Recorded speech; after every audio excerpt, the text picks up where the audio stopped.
Good morning, good morning. Good day to good people. How you guys doing out there? First things first, I'd like you to comment, like, and subscribe on the video, and we'd appreciate the conversation. So I wanted to talk to you guys about something that really blows my mind every time I see it.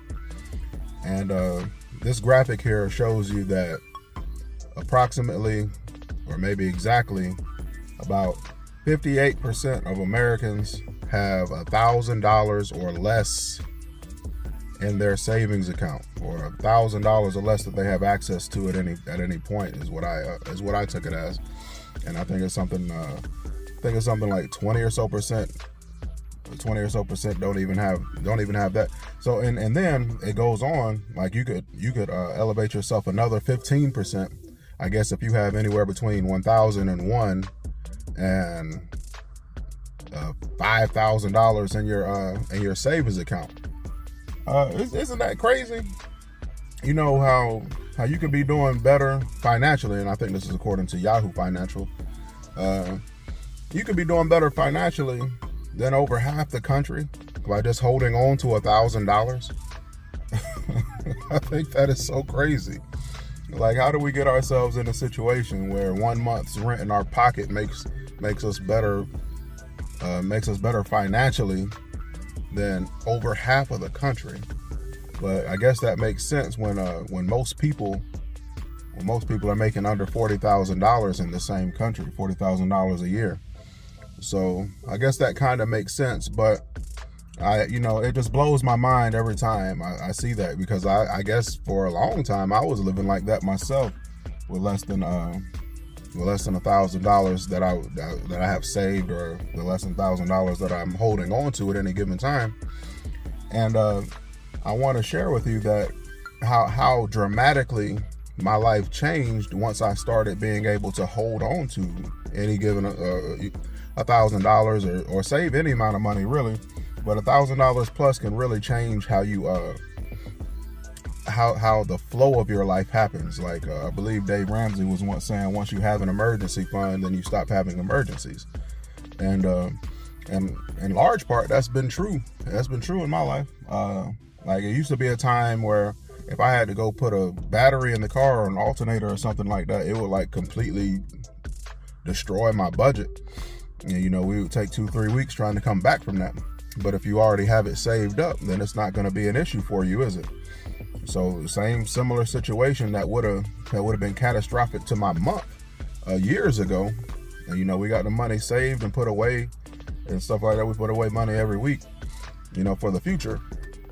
And a similar situation happened. Car battery go out. The battery costs $300 or so, something like that. It changed my life. Having money put away, it changed my life so much that I barely even know what it cost to go get the battery. I just went and got it. I just went to go get it because I knew I already had it. And and it didn't bother us at all. Set our savings account back a little bit, but we already have it set that we're gonna we put X amount of dollars in it every week, so it doesn't really bother anything as far as that's concerned.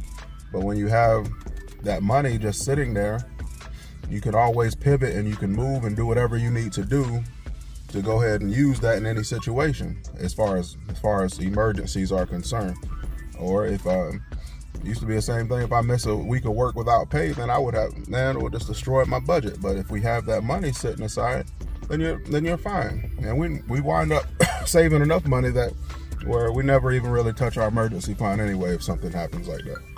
But I think a lot of that stuff for us and our financial situation started when we started to realize that you have to plant seeds for the future if you want to eat. And we started doing things like not having car payments and eliminating as much debt as possible, especially as much bad debt as possible.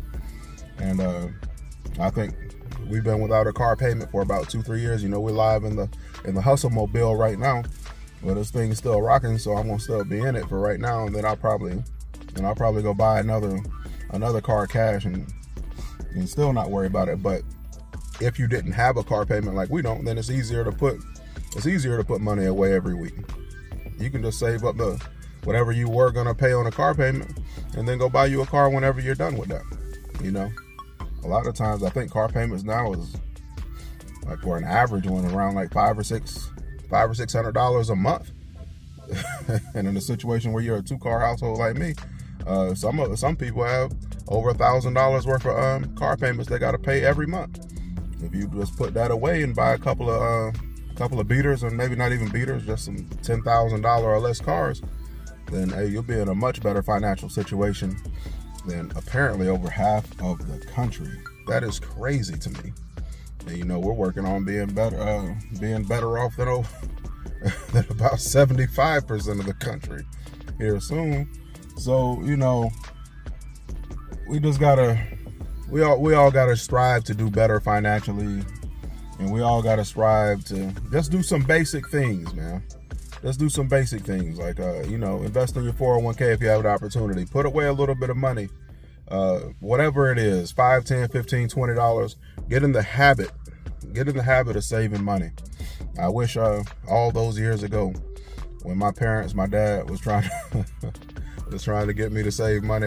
When I was 18, 19, 20, 21, 22 years old, I couldn't see the point. I was like, hey, man, we got to get this money out of my pocket. It was burning a hole in there. But real talk, you guys, man, save some money. I hope this message lands on some 18-year-old or 19, 20-year-old's ears, and you guys are able to learn that you don't really need, you know, expensive things like cars and stuff like that if it's not in your budget at this moment. That don't mean you'll never enjoy that. It just means it's not in your budget at this moment, and you should be able to be comfortable with that. Whatever female or whatever man that you're dating or dealing with should be able to understand that and be trying to give the best things for you, and you should be able to live like that. But you know, I know how the world is. I know how the propaganda is set up for us to fail, and we're marketed things in such a fashion that we might not realize till we're darn near 30 that, you know, we should be doing some of these basic financial things. I've told you guys many times that, you know, I was all about trying to flex and floss and have expensive shoes that didn't even make any sense and stuff like that. But anyway, that's another story for another time. But anyway, you guys, just save your money. Put something away for a rainy day, like the old folks used to say. Go be great.